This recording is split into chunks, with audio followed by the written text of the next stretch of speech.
오늘 느헤미야 1장 말씀을 함께 보려고 합니다. 사실 에스라에서부터 쭉 말씀을 본 게 아니라 갑자기 이제 느헤미야 말씀을 보기 때문에 어쩌면 좀 생소하고 기억이 안 나실 수도 있는데요. 오늘 본문이 기록하고 있는 내용을 천천히 이렇게 같이 살펴보면서 별로 내용이 어렵지 않으니까요. 또 분량도 많지 않고 우리가 함께 은혜를 나눌 수 있었으면 좋겠습니다. 우리가 오늘 느헤미야 1장 말씀을 읽었는데 느헤미야 바로 앞부분에 나오는 성경이 이제 에스라입니다. 그래서 보통 에스라와 느헤미야가 성경 제목은 다르지만 보통 유대인들이 읽을 때는 한 권의 성경을 읽습니다. 그래서 에스라, 느헤미야 이제 한 권으로 붙여 읽고, 그 다음에 이스라엘 백성들이 우리가 잘 아는 대로 하나님 앞에 범죄하고 그래서 심판을 받아서 나라가 망했죠.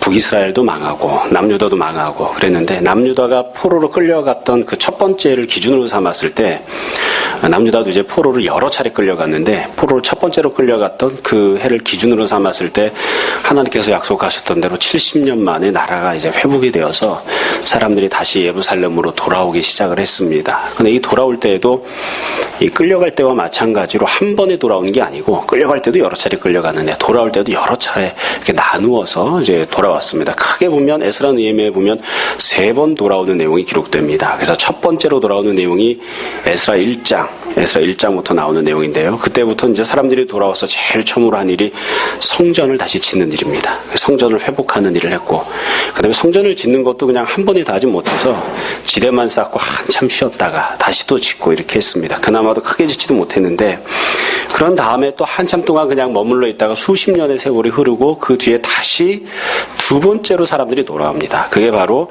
에스라 7장에 나오는 두 번째 귀환입니다. 그래서 두 번째 사람들이 돌아와서 무슨 일을 했냐면, 사람들이 성전은 이미 있었고 이제 돌아와서 이런저런 여러 가지 회복들을 진행시키는데 가장 중요한 것이 이제 가정의 회복이었습니다. 그래서 이제 아직까지도 논란이 많이 되는 그런 부분이기는 한데, 이 사람들이 돌아와서 이때 이제 에스라가 같이 돌아왔는데 2차 귀환 때에 돌아와서 보니까 여러 가지 문제점들이 있었는데, 그 중에 하나가 가정 가운데 이방인들과 더불어 결혼을 하고 혼인을 하는, 그래서 하나님께서 원래 금하셨는데 이방 여자와 같이 사는 문제들이 있었습니다. 그래서 에스라가 함께 모여서 사람들과 함께 회개하고, 참 놀랍게도 같이 살고 있었던 이방인 여자들을 다 쫓아내버렸습니다. 그래서 그 이후에 이제 이방인 여자들이 무조건 이방인 여자라고 해서 다 쫓아낸 것이냐, 회개하는 사람도 다 쫓아낸 것이냐, 그렇지는 않았겠죠. 하나님 믿는 사람이 되면 쫓아낼 이유가 없었겠죠. 여튼 그래서 가정의 회복이 있었고, 그 다음에 다시 시간이 흐른 뒤에 이 느헤미야 때에 다시 또 돌아오기 시작합니다. 그래서 에스라 때 마지막으로 그런 일들이 있고 난 다음에 지금 느헤미야 1장을 이제 우리가 읽었는데, 1장 제일 처음에 보시면 하갈의 아들 느헤미야의 말이라 하고선 아닥사스다 왕 제20년에 이렇게 돼 있죠. 아닥사스다 왕 제20년이라고 돼 있는데, 이 에스라가 돌아와서 이 가정과 관련되는 회복 운동을 한 것이 아닥사스다 왕 제7년이었습니다. 그러니까 지금 두 번째 귀환 이후에 약 13년 정도의 시간이 흐르고 나서 다시 사람들이 세 번째로 돌아오는 이제 그런 이제 내용이죠. 그래서 사람들의 귀환이 1차, 2차, 3차 세 번에 걸쳐 있었고, 첫 번째 귀환은 성전을 회복하고, 두 번째 귀환 때에는 가정을 회복하고, 이제 세 번째 귀환에서 다시 이제 또 다른 회복을 하는 그와 같은 내용이 이제 나옵니다. 자, 그럼 이 상황이 어떻게 해서 출발을 했느냐? 2절 말씀해 보시면, 원래 이 느헤미야는 지금 현재 바벨론 지역에 살고 있었습니다. 포로로 끌려가서 바벨론 지역에 살고 있었으니까 1차 귀환 때도 안 돌아가고 2차 귀환 때도 안 돌아간 거죠. 아직 남아 있었는데 2절 말씀을 보셔요. 내 형제들 가운데 하나인 하나니가 두어 사람과 함께 유다에서 내게 이르렀기로 내가 그 사로잡힘을 면하고 남아있는 유다와 예루살렘 사람들의 형편을 물은지. 그러니까 이 느헤미야의 형제 중에 한 사람이 예루살렘에 다녀온 거예요. 원래 바벨론 지역에 살고 있다가 예루살렘에 갔다 왔는데, 갔다 온 다음에 느헤미야가 물어본 거죠. 예루살렘이 지금 상황이 어떠냐? 유다 지역의 사람들이 어떠냐? 이렇게 물어본 거예요. 우리가 만약에 누가 성지순례 갔다 오면 제일 처음에 뭘 묻겠어요, 우리는? 제 선물을 뭐 사왔느냐? 이런 거 묻겠죠. 초콜릿이라도 사왔느냐? 빈손으로 왔느냐?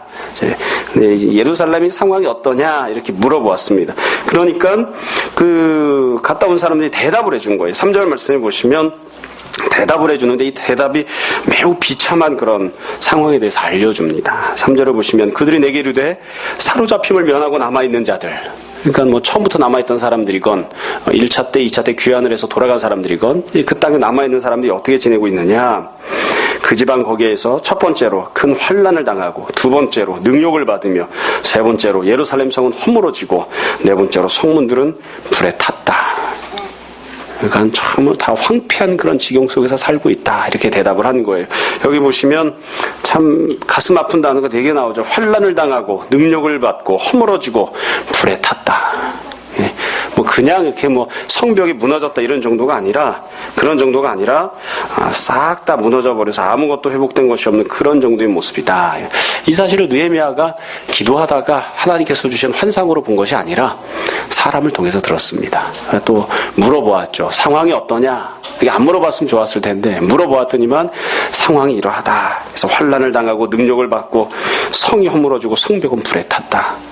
정말 이게 사람이 살만한 곳이 아닌 그냥 폐허가 된 그런 지경으로 다 그대로 남아있다.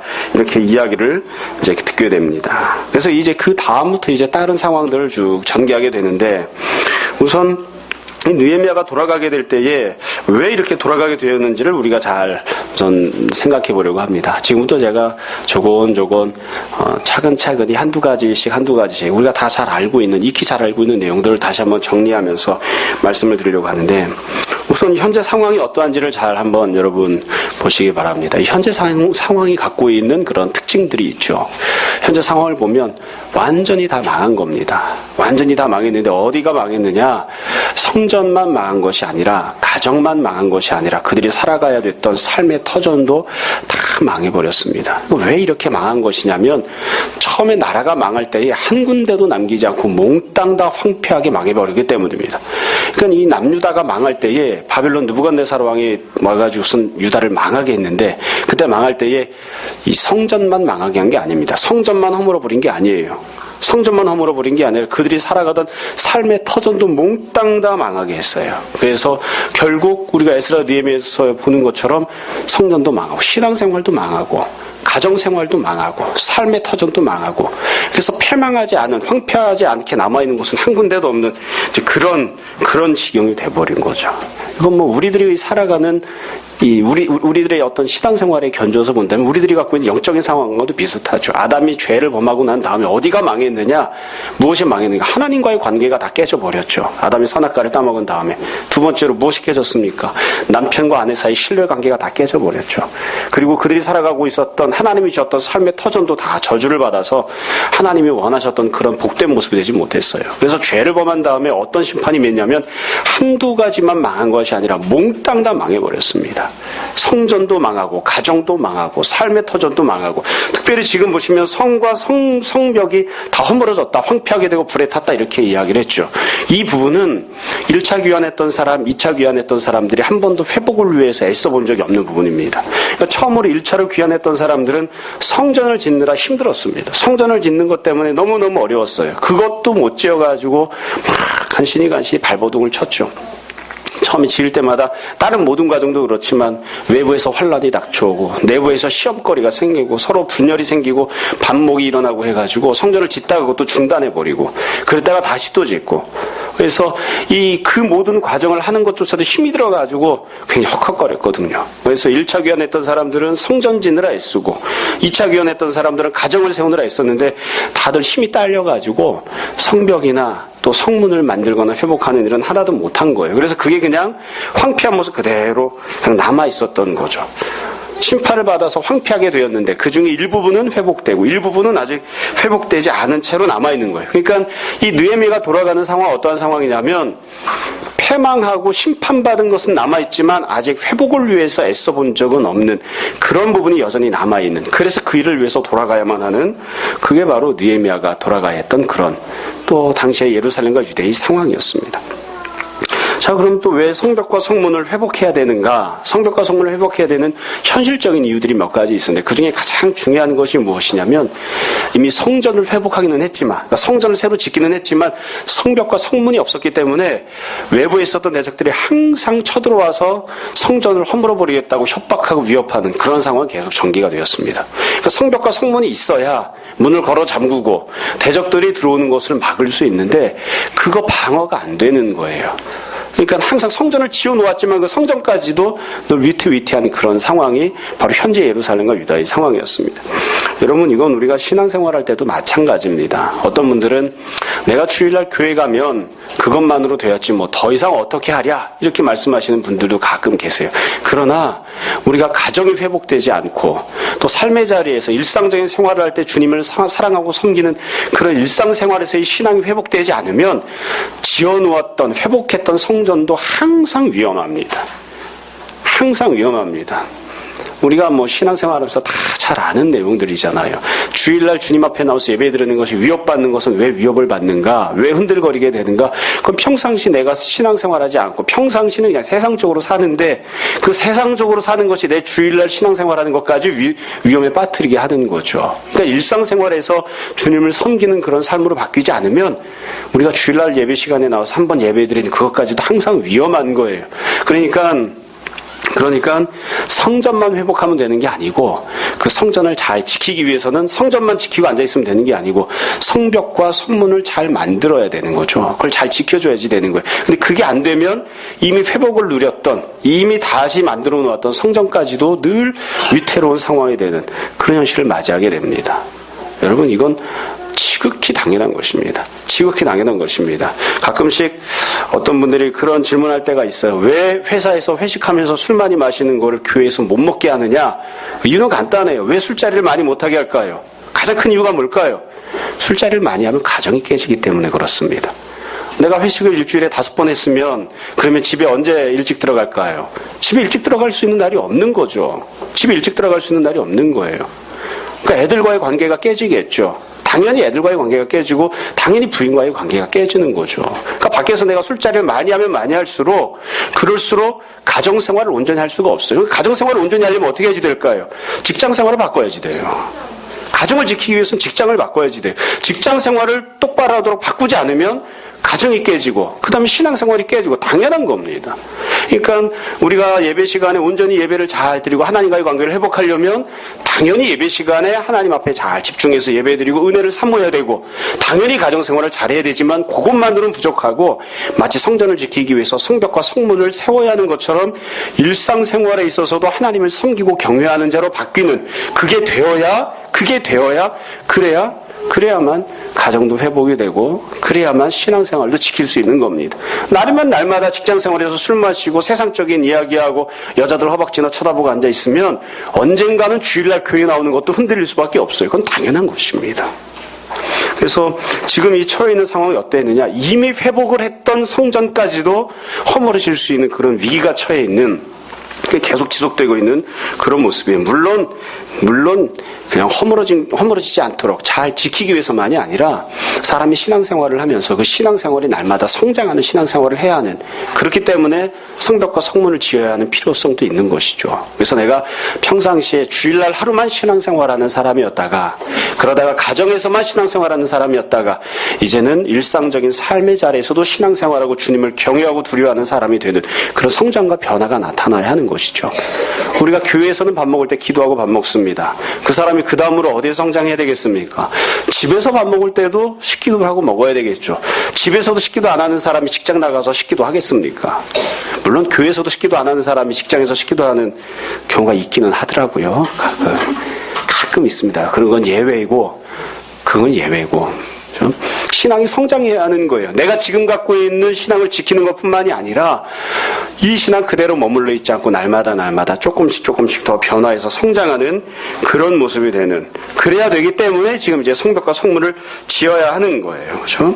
또 이 성벽과 성문이 허물어져 있는 곳에서 우리가 중요하게 생각해야 될 점이 또 다른 특징이 하나가 있습니다. 그건 뭐냐면 어떤 사람들이 이 문제를 방치했는가입니다. 제가 지금까지는 상황에 대해 설명을 했는데 여러분이 예루살렘의 성벽과 성문이 허물어졌다고 하는 이야기를 읽을 때 우리가 꼭 기억해야 할 점은 예루살렘에는 대단히 헌신된 신앙인들이 살고 있었다는 점을 우리가 잊어서는 안 됩니다. 사람들이 바벨론에서 포로 생활을 하다가 예루살렘으로 돌아갔지요. 누가 돌아갔을까요? 모든 것을 다 포기하고 주님을 위해서 헌신하겠다고 각오하고 다짐했던 이미 충성되고 헌신된 사람들이 돌아간 거예요. 우리가 한 동네에서 다른 동네로 가는 게 쉽지 않죠. 그렇죠? 여러분, 교회가 봉천동에 있다고 해서 내가 수원에 사는데 봉천동으로 이사 와야지. 이거 맘먹기가 쉽지 않습니다. 얘기하다 보니까 수원이라고 해버렸네. 지은 자매를 두고 한 얘기는 아닙니다. 더 부담스럽네요. 동네를 내가 다른 동네 살다가 귀 있는 쪽으로 이사 가야 이거 쉽지 않죠. 더군다나 내가 해외에 사는데 한 다른 나라로 또 옮겨간다. 그건 더 쉽지 않습니다. 근데 이스라엘 백성들이 포로제에서 돌아갈 때 어떻게 했냐면, 물론 내가 포로로 살고 있었던 곳에서 자유로운 내 원래의 땅으로 돌아간다는 그런 의미도 있지만, 이미 나라가 망한 지 70년이나 됐어요. 70년 동안 바벨론에 살았다고요. 내 생활의 모든 터전이 다 바벨론에 있어요. 내 자식도 바벨론에서 학교를 다니고, 내 직장도 바벨론에 있고, 내가 갖고 있던 땅도 바벨론에 있어요. 그런데 이 사람들이 오로지 예루살렘 성전을 회복하겠다고, 하나님께서 허락하시고 약속하신 회복을 누리겠다고 예루살렘으로 다시 돌아가는 거예요. 예루살렘에 가면 뭐가 있는데? 아무것도 없어요. 이미 거기는 터잡고 살아가는 다른 이방인들이 있다고요. 그들을 쫓아내야지 되고 몰아내야지 되고, 그 땅이 본래 내 땅임에도 불구하고 돈 주고 그 땅을 내가 다시 사야지 되고, 바벨론에 내가 살고 있는 번듯한 집이 있는데 예루살렘에 가서 내가 살 집을 다시 만들어야지 돼요. 그 모든 걸 다 희생하고 포기하고 헌신하면서 사람들이 다 예루살렘으로 돌아간 거예요. 그게 1차 귀환. 그 다음에 또 2차 귀환. 그러니까 이 지금 예루살렘에 있던 사람들은 나름대로는 예전부터 신앙생활하면서 기라성같이 헌신하고 충성되게 살았다고 하는 사람들이에요. 자신의 모든 것을 다 희생하고 포기하고 하나님 뜻대로 충성하겠다 했던 사람들. 그 사람들이 예루살렘에 돌아오는 거예요. 뿐만 아니라 이 사람들은 우리가 잘 아는 대로 성전을 다시 치웠죠. 나름대로 회복을 맛보고 경험했던 그런 사람들이. 그런데 그럼에도 불구하고 어떠합니까? 그들이 성벽과 성문을 회복시키는 일은 그냥 방치하고 있었습니다. 그러니까 우리가 항상 그렇지만 신앙생활을 잘하는 사람들, 다른 사람들에게 모범이 될 만한 사람들, 저 정도만 되었으면 참 좋겠다는 사람들도 항상 부족한 부분이 있어요. 하나님 뜻에 온전히 순종하는 게 아니에요. 목사는 목사대로, 장로는 장로대로, 집사는 집사대로, 날마다 밖에 나가서 술이나 마시는 사람은 그런 사람대로 다 부족한 부분이 있는 거예요. 어떤 한 일정 부분이 회복되었지만 내가 그것을 회복하기 위해서 내가 보기도 뿌듯하고 옆에 있는 사람이 보기도 인정해 줄 만한 그런 변화 회복을 경험했음에도 불구하고, 그럼에도 불구하고 여전히 회복돼야 할 부분으로 방치하고 남겨두어 있는 그런 부분들이 있기 마련인 거죠. 그러니까 우리가 누군가가 부족한 부분이 있다, 잘못한 부분이 있다 그러면 그 사람이 처음부터 끝까지 몽땅 다 잘못하냐? 그거 아니에요. 다른 사람들 앞에서 내세우고 이야기할 만한, 간증할 만한 충분히 헌신한 그런 부분들이 있다고요. 그럼에도 불구하고, 믿음의 사람들이었음에도 불구하고 그들에게 여전히 회복돼야 할 부분이 남아있는, 그게 바로 지금 느헤미야가 지금 처해 있는 상황입니다. 이런저런 이야기를 했습니다만 제일 중요한 첫 번째 출발점은 무엇입니까? 문제를 본 것입니다. 문제를 본 것입니다. 내가 어떤 부분에서 지금 현재 하나님의 뜻에 합당하지 않은지, 어떤 부분이 심판받아서 쫄딱 망해버린, 황폐하게 돼버린, 불타버린 채로 그대로 남아있는지, 분명히 회복이 되어야 하는 부분임에도 불구하고 아직 회복하지 못한, 분명히 신앙으로 믿음으로 살아야 함에도 불구하고 믿음으로 살지 않고 있는, 내가 여전히 내 욕심, 내 자랑, 내가 원하는 대로 살고 있는 부분이 어디가 남아있는지를 발견하는, 이게 제일 중요한 첫 번째 출발점이에요. 이게 되지 않으면 절대로 어떤 종류건 회복이 나타나지 않습니다. 문제가 뭔지 모르는데, 어느 부분이 허물어져 있는지 모르는데, 어느 부분이 황폐하게 되어 있는지를 모르는데 어떻게 다시 회복을 하겠어요? 그래서 회복을 이루는 데서 가장 중요한 첫 출발점은 무엇이냐? 문제를 잘 발견하는 거예요. 문제를 직시하는 겁니다. 그리고 또 그 문제에 대해서 다른 모든 사람들이 그냥 그대로 방치하고 사니까 어쩔 수 없는 것이지, 이렇게 그냥 다른 사람들 기준으로 그냥 내버려 두거나 방치하거나 어쩔 수 없는 거지, 타협하거나 좌절하는 것이 아니라 그 문제를 붙잡고 어떻게든 다시 한번 시작해보겠다고 마음을 다시 잡는, 이 부분이 이제 회복을 위해서 제일 중요한 첫 번째 출발점입니다. 우리가 아이들한테도 그렇고 어른들에게도 그렇고 제일 처음으로 이것을 진단을 하죠. 당신 삶에 있어서 어떤 부분이 하나님 뜻에 합당하지 않습니까? 당신 삶에 있어서 어떤 부분이 하나님이 원하시는 대로 순종하지 않고 당신이 살고 싶은 대로, 당신이 계획하고 꿈꾸는 대로, 내 욕심대로 살고 있습니까? 그 부분이 어떤 부분입니까? 하나님으로부터 심판을 받아서 하나님께서 죄로 인하여서 형벌을 주셔서 폐허가 되고 황폐하게 된 부분으로 아직 남아있는 부분이 무엇입니까? 그거를 찾는 게 제일 중요한 급선무예요. 제일 중요한 부분입니다. 여러분 다시 한번 잘 생각해 봅시다. 우리가 주일날 하고 나와서 하나님 앞에 예배 드리는 것 중요합니다. 우리가 하나님 앞에 예배 드릴 때 우리가 온전히 하나님 앞에 예배 드리고 있는가? 우리 신앙생활이 우리가 갖고 있는 신앙생활이 과연 하나님 앞에 온전히 회복되었는가? 두 번째로, 우리 가정생활이 과연 하나님 앞에 온전히 회복되어 있는가? 하나님이 기뻐하시는 그런 가정생활을 우리가 하고 있는가? 나는 과연 믿음대로 살아가는, 말씀과 기도로 붙들려 있는 그렇게 섬김의 삶을 살고 있는 남편인가? 그런 아버지인가? 나는 그냥 돈이나 갖다 벌어주는 기계에 불과한가? 다 잘 생각해 봐야지 돼요. 어디가 문제인가? 내가 일상생활하고 있는, 삶의 자리에서 생활하고 있는, 내가 직장 생활하고 있는, 혹은 내가 이웃들과 더불어 대하고 살아가고 있는 이 삶의 자리에서 살아가고 있는 모습이 과연 하나님 앞에서 하나님이 기뻐하시고 원하는 대로 회복된 모습인가? 아니면 나나 세상 사람이나 별반 다를 것 없이 똑같은 모습인가? 내 일상의 삶이 황폐화되어 있는 것은 아닌가? 우리가 다시 한번 잘 생각을 해봐야지 돼요. 무엇이 문제입니까? 무엇이 회복이 되어야 한 부분인지, 무엇이 허물어져 있는 부분인지를 잘 생각해 봐야지 돼요. 그렇죠? 잘 생각해 봐야 됩니다. 아이들도 마찬가지죠. 공부할 때도 이게 기본이죠. 이게 기본이에요. 뭐가 문제인지를 알아야지 돼요. 어떤 부분에서 내가 약점을 갖고 있는지를 알아야지 돼요. 시험 보면 맨날 영어가 빵점 나오는데 수학만 붙들고 있으면 어떻게 할 겁니까? 그렇죠? 내가 무엇이 문제인지, 어떤 부분에 내가 잘못되어 있는지, 어떤 부분이 하나님 앞에 온전히 서 있지 않고 허물어져 있는지를 잘 발견하는 것, 이게 제일 중요한 첫 번째 출발점입니다. 두 번째로, 그 다음에 이제부터 하는 얘기가 진짜로 중요한 얘기죠. 여기까지는 신앙생활하지 않는 사람도 다 발견할 수 있습니다. 신앙생활하지 않는 사람들도 다 이런 식으로 행동을 해요. 그 다음에 두 번째로 우리가 생각해야 될 부분이 어떻게 회복할 것인가에 대한 것입니다. 사실 느헤미야 1장 1절부터 우리가 읽었습니다만 이 1절부터 11절까지 1장 말씀은 무엇이 문제인지를 발견하는 데서 출발하긴 하지만 그게 핵심이거나 초점은 아닙니다. 여러분, 우리가 종종 일상생활에서도 그렇고 신앙생활에서도 종종 헷갈려하거나 착각하는 부분들이 있는데 그게 뭐냐면 문제를 발견하면 그것으로 해결이 되었다고 생각하는 경우들이 있어요. 절대 그렇지 않습니다. 문제를 발견하는 것과 그 문제에 대해서 해답을 제시하는 것은 매우 다른 것입니다.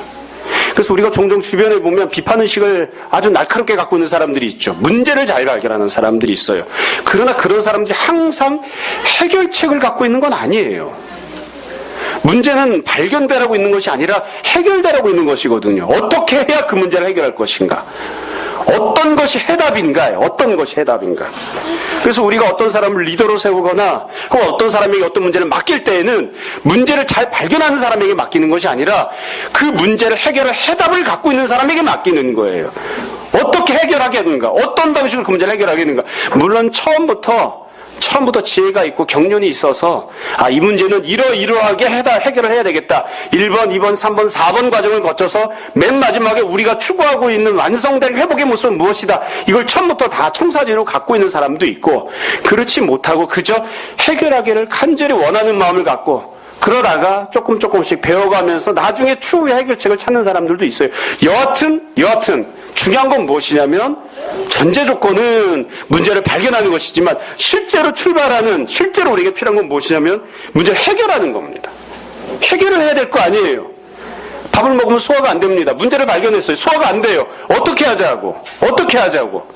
소화가 잘 되게 할 길을 찾아야 될 것 아닙니까? 이제 그게 중요한 거죠. 이 느헤미야 1장이 기록하고 있는 것은 그것과 관련된 내용이에요. 문제를 발견하는 것이 아니라 내가 발견해낸 일상의 생활에서 성벽이 허물어져 있고 성문이 허물어져 있고 다 불타버리고 황폐가 돼버린 이 잘못되고 왜곡된 심판받은 현실 속에서 어떻게 할 것인가 이제.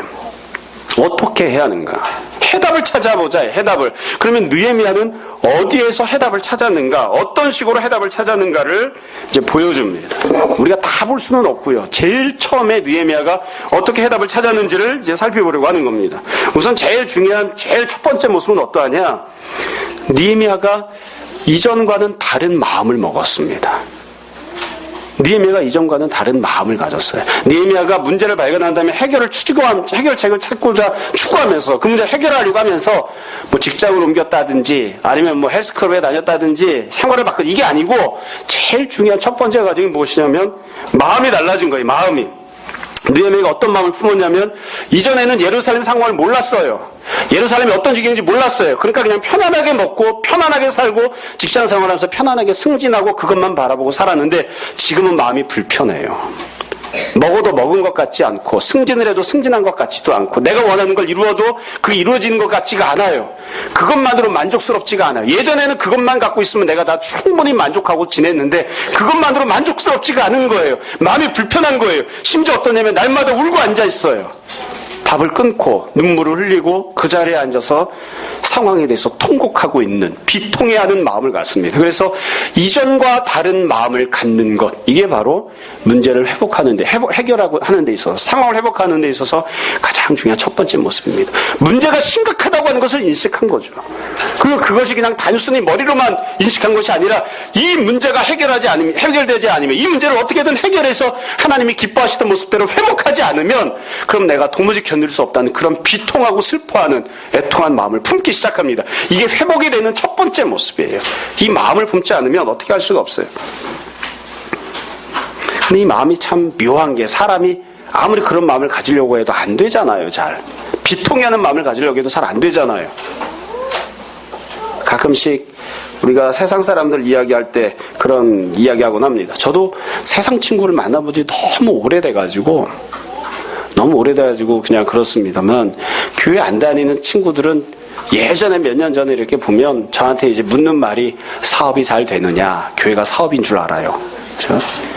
그다음에 뭐 이러쿵저러쿵 조직 관리는 어떻게 하고 있느냐 주로 그렇게 물어봐요. 그렇죠? 그럼 조직 관리란 그래서 뭐 이런저런 얘기해서 이렇게 교회에서는 이렇게 구역을 모아 하기도 하고 성격국 모아서 이렇게 하기도 한다. 그럼 이제 데모하던 친구들은 이제 그럼 막시즘과 비슷하게 하는구나. 예? 그래서 조그맣게 묶어가지고 그들을 사상교육을 해서 잘 어떻게든 묶어놓고 이렇게 하는 그런 시스템을 취하고 있구나. 그 사람들도 그렇게 생각을 해요. 근데 문제를 심각하게 여기지 않는 것 보면 가끔가다 결혼 생활에서 이렇게 저렇게 이야기하는 친구들 만날 때들이 있어요. 제가 목회자이기 때문에 보통은 평상시에는 연락이 없다가 가정이 깨질 때쯤 하면 연락 오는 친구들이 있습니다. 공통적인 특징이 있어요. 뭐냐면 당연하게 생각하는 거예요. 당연하게 생각하는 거예요. 직장에서 일주일 중에 7일 중에 5일 술을 마셔요. 그러고선 무슨 얘기를 하냐면 다 그렇게 사는 걸 어떻게 해? 그걸 당연하게 생각해요. 겉으로는 이야기할 때 뭐 안 마셨으면 좋겠어. 그러면서도 속으로는 그걸 당연하게 생각해요. 내가 그렇게 생활하고 있기 때문에 깨져버린 내 가정을 향한 비통함이 없어요. 그럼 회복 안 됩니다. 내 가정만큼은 절대로 이렇게 깨져서는 안 되겠다고 하는 그런 비통함이 없어요. 애통함이 없어요. 어쩌다가 나와 내 아내의 관계가 이렇게 되었지? 어쩌다가 내 자식이 나를 향해서 한마디도 하지 않는 이런 부모와 자녀 간의 관계가 되었지? 어쩌다가 내 인생이 이렇게 되었지 하는 그런 슬퍼하는 마음이 없어요. 다른 사람도 다 그런 걸 세상이 다 그런 걸 그렇지 않으면 어떻게 벌어먹고 살겠어. 그리고선 지금 살고 있는 것을 이런저런 이유 때문에 이런저런 타당한 합리적인 이유를 제시하면서 그냥 그렇게 생각하는 거예요. 우리가 처음 만나서 결혼할 때에, 우리가 처음에 자녀를 낳았을 때에, 내가 처음 직장을 갈 때 이와 같은 마음이 아니었는데, 이런 모습이 아니었는데, 하나님께서 나에게 원하시는 게 이게 아니었는데 내가 어쩌다 이렇게 되었지? 그런 비통해하는 마음을 품어야 되는데 그 마음이 없어요. 그냥 어떻게든 그냥 현상대로 살다가 정리하려고 하는 그런 생각들을 대충 가져요. 예전에 이 공부하는 얘기에서 좀 미안합니다만 예전에 제가 어렸을 때 봉천동에 침을 맞으러 온 적이 있었습니다. 축농증을 침으로 고칠 수 있다고 해가지고 무허가이시면서 침을 잘 놓으시는 할아버지께 침을 맞으러 온 적이 있었네요. 그때 침 맞으러 왔던 다른 분이 자기 아들 이야기를 하신 적이 있어요. 그분 이야기를 뭐라고 이야기하시냐면 그렇게 얘기하시더라고요. 자기는 첫째 아이를 임신하고 나서 남편이 죽어서 이제 말하자면 유복자로 아이를 낳은 거예요. 아들 하나를 낳았는데 이놈의 자식이 잘 컸으면 좋은데 생활이 어려우니까 이 어머니가 안 해본 게 없어요. 밖에 나가서 맨날 일하러 다니고 애는 어떻게 되겠습니까? 방치가 됐죠. 애는 엉망진창으로 큰 거예요. 엉망진창으로. 중학교 때 이미 그냥 소주병 붙잡고 나발 불고 다니고 술 담배 하고 아주 그냥 나쁘게만 생활한 거죠.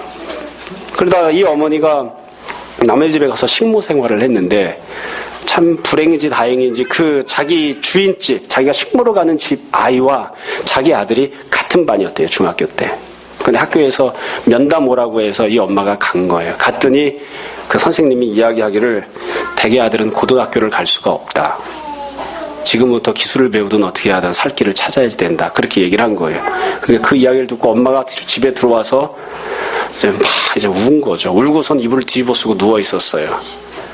아들내미가 친구들이랑 같이 술 마시다가 들어왔어요. 엄마가 누워있든 말든 그랬는데 엄마가 계속 울고, 예전 같으면 밥이라도 차려주고 뭐라도 말을 했을 텐데 엄마가 계속 울고 앉아있으니까, 울고만 누워있으니까 이 아들내미도 미안했나 봐요. 그래서 물어본 거예요. 엄마 왜 울어? 그랬더니 엄마가 자기가 그렇게 얘기했대. 자기 아들한테, 엄마는 너 하나 바라보고 평생을 식목살이 했다. 근데 엄마가 가서 일하는 그 집 아들은 서울고등학교를 간다는데 선생님이 그런데 너는 엄마처럼 그냥 나가서 땅이나 파고 일이나 해서 벌어먹고 살아야 된다. 너랑 나랑 오늘 죽자. 그래서 엄마가 펑펑 온 거예요. 그러니까 아들이 그때 처음으로 자기 엄마를 불쌍하게 여기는 마음을 가졌다고 그러더라고요. 생각하면 마음이 달라진 거예요. 내가 왜 우리 엄마를 이렇게 불쌍하게 만들었을까? 나는 왜 이렇게 살까? 다른 새끼들은 다 고등학교 간다고, 좋은 고등학교 간다고 난리를 치는데 왜 나는 고등학교도 못 간다고 하는 이 생활을 내가 이렇게 계속해야 되나? 왜 이렇게 살았을까? 그러면서 내가 어떻게 살아왔는지에 대해서 슬퍼하는 마음을 품은 거예요. 비통해하는 마음을. 나는 인생이 왜 이래? 이러면서 비통해하는 마음을 품은 거죠. 그 아주머니가 그렇게 얘기하시더라고요. 시험 봤는데 자기 주인집 아들은 서울고등학교 썼다 떨어지고 자기 아들은 서울고등학교에 붙었대요. 애가 술, 담배 다 끊고 공부하기 시작해서 정신 차린 거죠. 그리고 그 아이가 서울대 경영학과 나왔다고 그렇게 얘기하시더라고요. 항상 보면 이런 얘기는 부담스럽죠. 꼭 서울대를 갔다고 해가지고. 제일 처음에 중요한 게 무엇입니까? 마음이 달라지는 거예요. 비통한 마음을 품는 것, 슬퍼하는 마음을 갖는 것, 깨져버린 관계에 대해 슬퍼하는 마음을 갖는 것, 내가 하나님과의 관계에서 왜 이 모양 이 꼴일까 하는 슬퍼하는, 이전에는 그게 아무렇지도 않았는데, 몰랐는데 내가 왜 하나님과의 관계가 이러할까? 하나님은 저기 계시고 나는 여기 있고 왜 아무 상관없는 이런 모습이 될까? 왜 내 가정은 이런 모습이 될 수밖에 없는가? 정말 이렇게 살 수밖에 없는가? 이건 돈이 많으냐 적으냐의 문제가 아니에요. 내 직장 생활은 왜 이런가? 왜 예루살렘 성벽과 성문은 허물어져 있는 채로 그렇게 있어야만 되는가? 그것에 대해서 슬퍼하는 마음을 갖기 시작했습니다. 그 다음으로 느헤미야가 취한 행동이 있습니다. 이게 실제로 취한, 회복을 위해서 느헤미야가 취한 실질적인 첫 번째 행동이죠. 그게 무엇이냐면 하나님 앞에 기도하는 것입니다. 느헤미야는 그 다음에 기도하기 시작합니다. 근데 그 기도하는 내용을 잘 보세요. 기도할 때 어떤 내용을 기도하냐면 제일 처음으로 기도했던 내용이 하나님 앞에 회개하는 기도를 시작했습니다. 여러분 4절 말씀을 보세요. 내가 이 말을 듣고 앉아서 울고 수일 동안 슬퍼하며 하늘에 하나님 앞에 금식하며 기도하여 이르되 하늘의 하나님 여호와 크고 두려우신 하나님이여 주를 사랑하고 주의 계명을 지키는 자에게 언약을 지키시며 긍휼을 베푸시는 주여 간구하나이다. 이제 종이 주의 종들인 이스라엘 자손을 위하여 주야로 기도하오며 우리 이스라엘 자손이 주께 범죄한 죄들을 자복하오니 주는 귀를 기울이시며 눈을 여시사 종의 기도를 들으시옵소서. 기도하죠. 기도하는데 회개하는 기도를 먼저 하는 거예요. 나와 내 아버지의 집이 범죄하여 주를 향하여 크게 악을 행하며 주께서 주의 종 모세에게 명령하신 계명과 율례와 규례를 지키지 아니하였나이다. 회개하기 시작합니다. 여러분 무슨 죄를 회개하는지를 잘 보세요. 무슨 죄를 회개합니까? 느헤미야가 내가 나가서 바람 피웠습니다. 내가 나가서 술 먹었습니다. 그리고 회개하는 게 아니에요. 자기 조상들의 죄부터 시작하여 자기의 죄까지 몽땅 다 회개합니다. 내 애비가 이렇게 살았습니다. 내 아버지가 하나님 뜻대로 순종하지 않고 살아서 심판을 면할 수 없었습니다. 나에게 그 죄를 용서해 주십시오. 내 조상들이 하나님의 뜻을 저버리고 세상을 사랑하고 살았습니다. 그래서 다 심판을 받았습니다. 나도 지금 그와 같이 살고 있습니다. 내 죄를 용서해 주십시오. 회개하기 시작합니다. 이게 느헤미야가 취했던 첫 번째 행동입니다. 이게 회복을 위한 첫 번째 단계예요. 매우 간단합니다. 회개하지 않으면, 기도하지 않으면 절대로 회복이 일어나지 않습니다. 성경의 그 어떤 회복도 이 모습 없이 회복이 이루어졌던 적이 단 한 번도 없습니다. 여러분 다시 말씀드립니다. 전제 조건은 문제를 잘 인식하는 겁니다. 그러나 문제를 인식했다고 해서 해결이 되지는 않아요. 문제를 인식했다고 해서 해답이 나오지는 않아요. 어떻게 해야 해답이 있습니까? 어떻게 해야 해결이 됩니까? 해결책을 찾아야 되는데 그 해결책은 어디서 출발하면 기도하는 거예요. 회개하는 거예요. 나 자신의 죄만이 아니라 내 조상의 죄까지. 내 조상은 죄가 많고 나는 죄가 없다 할지라도 죄 없는 녀석이 먼저 나아가서 회개하는 거예요. 여러분 어찌 보면 느헤미야는 억울할 수도 있습니다. 내가 무슨 죄를 크게 졌다고 내가 이 바벨론 땅에 포로지로 끌려와서 포로로 태어나서 포로로 살다가 내 자식까지 다 포로가 되어야 하는가? 내 부모가 나에게 잘못해서 이렇지, 정치 지도자가 잘못해서 이렇지, 종교 지도자들이 썩어 문드러져서 이 모양이 될 것이지 어쩌면 억울할 수도 있어요. 억울한 게 정상일지도 몰라요. 근데 느헤미야 그렇게 하지 않습니다. 어떻게 하나요? 죄 있는 놈이 먼저 회개하는 게 아니라 어찌 보면 죄 없는 본인이 문제가 무엇인지를 찾아내고 발견한 사람이 해결책을 위하여 그 사람이 먼저 무릎 꿇고 기도하고 회개합니다. 이게 제일 중요합니다. 교회도 마찬가지고요, 세상도 마찬가지고요, 가정도 마찬가지고 나 자신도 마찬가지입니다. 이유가 무엇이 되었든지 간에 어떻게 해야 가정이 해결할 수 있을까? 해결이 될까요? 무릎 꿇고 기도하고 회개해야 회복됩니다. 절대로 무엇이 문제인지 발견한 것만으로는 회복되지 않습니다. 어떻게 해야 회복이 되고 해결이 됩니까? 회개해야 합니다. 아이가 세상적으로 지 하고 싶은 대로 살았습니다. 어떻게 해야 그 문제가 해결할 수 있습니까? 아무리 좋은 참고서, 아무리 좋은 과외 선생을 독선생으로 붙여줘도 해결 안 납니다. 회개해야 합니다. 회개하는 마음을 품고 주님 앞에 나가서 내가 잘못 살았다고, 내가 하나님 앞에 범죄했노라고, 내가 원하는 대로 살았노라고 회개해야, 그래야 문제가 해결됩니다. 오늘날 우리가 교회 안에 있는 여러 가지 문제들을 봅니다. 우리 교회만이 아니라 다른 많은 교회들이 문제 있는 교회들이 있습니다. 공통점이 있습니다. 어떤 공통점이 있는지 아십니까?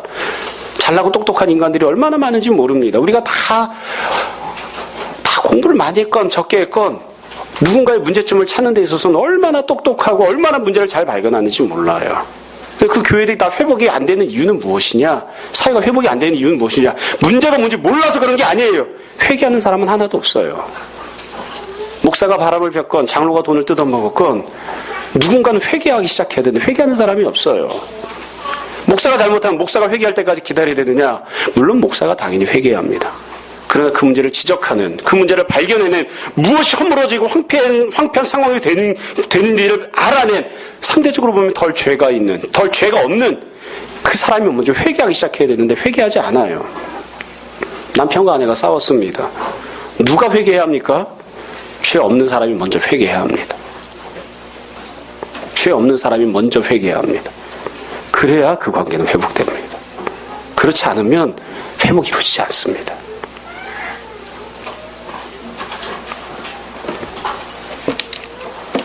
느헤미야가 기도하면서 두 번째로 기도했던 내용이 있습니다. 은혜를 구하는 것입니다. 은혜를 구하는 것. 여러분 11절 말씀을 보십시오. 11절을 보면 이렇게 기도하죠. 주여 구하오니 귀를 기울이사 주의 기도, 종의 기도와 주의 이름을 경외할 기뻐하는 종들의 기도를 들으시고 오늘 종이 형통하여 이 사람 앞에서 은혜를 입게 하옵소서. 느헤미야는 이미 마음에 결심을 했습니다. 결단이 섰어요. 내가 어떻게 해야지, 다 때려쳐버리고 예루살렘으로 돌아가야지, 어떻게 행동해야 할지 계획을 잡고 있어요. 이미 결심을 했어요. 결심을 한 사람이 은혜를 구하는 겁니다. 결심하게 해달라고 기도하는 게 아니에요. 이미 결심을 했어요. 어떻게 이 문제를 해결해야 되겠다고 하는 것에 대한 해답을 갖고 있어요. 그 사람이 내 힘으로, 내 능력으로, 내 결심으로, 내 지혜로, 내 경륜만으로 되지 않으니까 주님 은혜를 주십시오. 은혜를 주십시오. 그렇게 기도하는 거예요.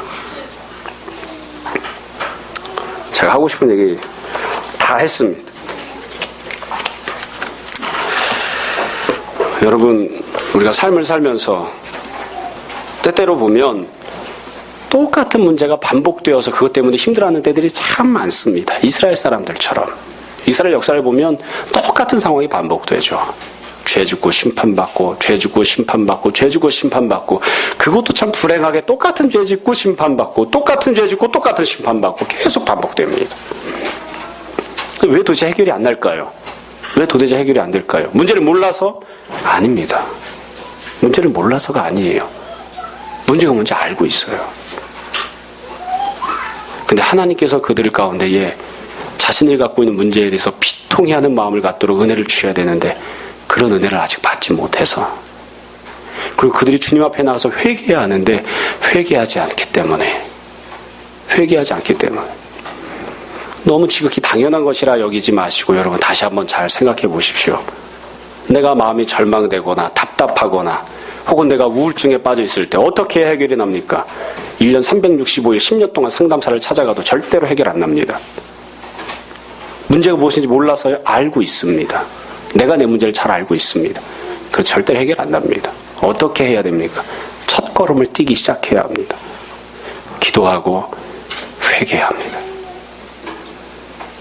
주님, 제가 죄인입니다. 내가 내 아버지가 살던 대로 살고 있습니다. 내가 내 조상이 하던 대로 행하고 있습니다. 내 아버지의 죄를 용서해 주십시오. 내 조상의 죄를 용서해 주십시오. 나의 약한 모습을 용서해 주십시오.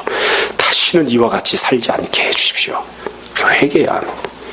회개하지 않으면 절대로 문제는 해결되지 않습니다. 오늘 말씀을 정리하겠습니다. 우리가 느헤미야 1장부터 끝장까지 다 보지 못했지만 첫 출발이 되지 않으면 그 다음 얘기는 할 수도 없는 거거든요. 여러분, 느헤미야가 문제가 무엇인지를 발견했습니다. 여지껏은 모르고 살았습니다. 그래도 되는 줄 알았습니다. 예루살렘 성벽과 성문이 허물어져 있을 때에 그래도 나만 잘 먹고 잘 살고 승진하면 그대로 되는 줄 알았습니다. 그런데 지금 무엇이 문제인지를 발견했습니다. 그리고 마음 가운데 비통한 마음을 품기 시작합니다. 그리고 그 문제를 해결하고자 합니다. 우리가 그냥 신앙적으로 이야기하면 주님께 쓰임받기를 원하는 거예요. 어디에서 출발합니까? 어디에서 출발해야 합니까? 회개하는 것에서 출발합니다. 성도를 섬기기 원하는 목회자가 되기 시작할 때 제일 처음으로 하는 일은 성도들의 죄를 위하여 회개하는 것입니다. 가정을 섬기기 위하여 온전한 아버지가 되기를 원할 때 제일 먼저 해야 하는 것은 내가 죄가 없으면 그만이지, 이게 아니라 내 가족들의 다른 모든 죄까지도 내가 회개하는 자리에 먼저 들어가기 시작하는 것입니다. 내가 자녀를 양육하는 온전한 어머니가 되기를 원할 때 제일 먼저 해야 하는 것은 자녀들의 죄를 위하여 회개하는 것입니다. 여러분, 우리가 정말 주님 앞에 회복되기를 원하는지 우리가 다시 한번 잘 생각해 보시고, 정말 내가 주님 앞에 회복되기를 원하는데 왜 이렇게 회복되지 않을까 생각할 때에 내가 과연 주님 앞에서 비통해하는 마음을 품고 주님 앞에 무릎 꿇고 회개하고 있는지 다시 한번 생각해 봅시다. 옆에 있는 사람을 쳐다보지 말고 죄 지은 당사자가 회개하는 것을 바라보는 것이 아니라 내가 먼저 주님 앞에 회개하는, 회복을 위하여 헌신하고 쓰임받아야 할 당사자가 주님 앞에 회개하는 그런 모습이 우리 가운데 있었으면 좋겠습니다. 모쪼록 우리 모두가 다 회개하는, 그래야 우리 가운데 성전도 회복되고 가정도 회복되고 우리 직장도 회복되는 귀한 은혜가 있기를 주님의 이름으로 축원합니다. 이 시간 잠시 기도하겠습니다. 오늘 말씀을 정돈해 보십시오. 이 시간 우리 함께 회개와 결단의 기도